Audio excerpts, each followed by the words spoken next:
Welcome to the Microcap Brief. Today, we are beginning a special two-part series on the most high-stakes scenario in our market, the turnaround. We're going to examine the anatomy of a real-world turnaround using the case study of a company we'll call Phoenix Interactive. In Part 1, we'll dissect the playbook, the specific, concrete actions management took to pull a company back from the brink. Let's set the stage. The company that is now Phoenix Interactive was once a simple online seller. Under its previous leadership, the business didn't just struggle, it imploded. The company's filings from that time paint a grim picture. Revenues had plummeted, leading to a full-blown liquidity crisis. The company reported significant recurring net losses and a negative working capital deficit, meaning its short-term debts were greater than its available cash. This culminated in their own auditor issuing a going concern warning, officially stating there was substantial doubt the company could survive the next year. On top of this, the company was in a state of complete governance failure, receiving multiple Nasdaq delisting notices for failing to file its quarterly reports on time and even for failing to hold a basic annual shareholder meeting. This wasn't just a struggling company, it was a shipwreck. This is the point where a new leadership team took the helm in late 2022. Their first phase was pure triage. Phase 1, neutralize the threats, late 2022 to spring 2025.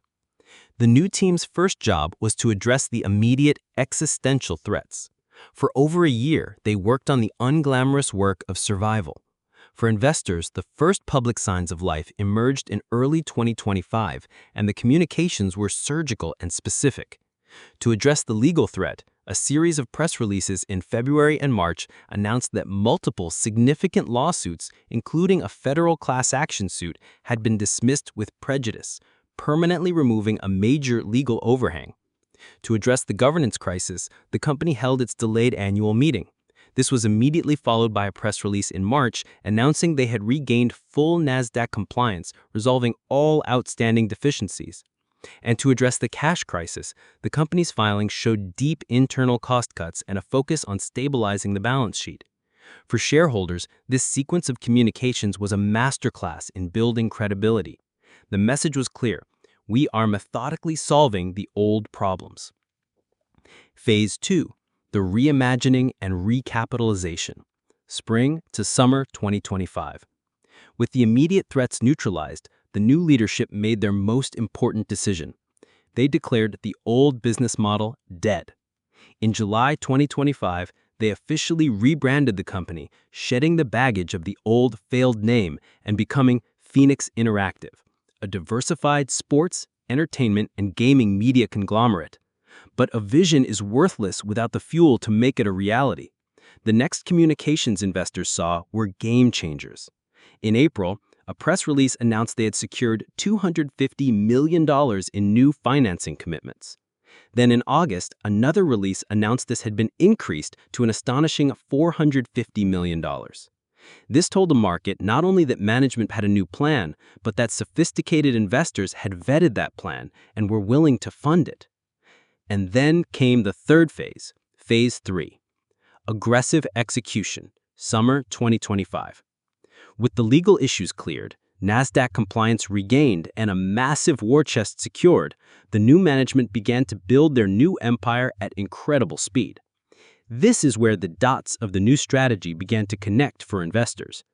In July, an 8K filing detailed their first major move: the acquisition of a majority stake in a company owning premium category-defining domain names for live events and ticketing for $10 million. The message: we are now in the entertainment business. Days later, another press release announced a strategic investment of over $7.5 million into a high-growth digital media brand known for its connection to a massive Gen Z audience and co-founded by a sports superstar. The message: we are now in the high-growth digital media and esports business. This was followed by a deal to acquire a 90% stake in a profitable international sports incubator to serve as a hub for global expansion. And in a nod to the past, they even announced the relaunch of the old brand in a key Latin American market, projecting over $5 million in new annual revenue. And finally, in late August came the most controversial move, a 1-for-10 reverse stock split. But notice the timing.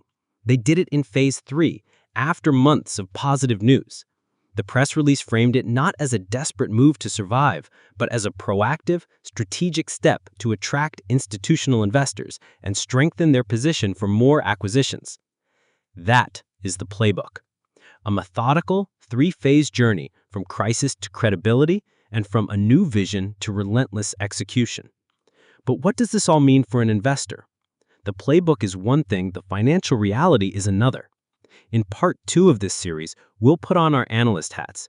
We'll dissect the immense risks that come with this strategy, analyze the market's skeptical reaction, and give you the ultimate investor's checklist for what to watch for in such cases. You won't want to miss it. Thank you for listening to the Microcap Brief.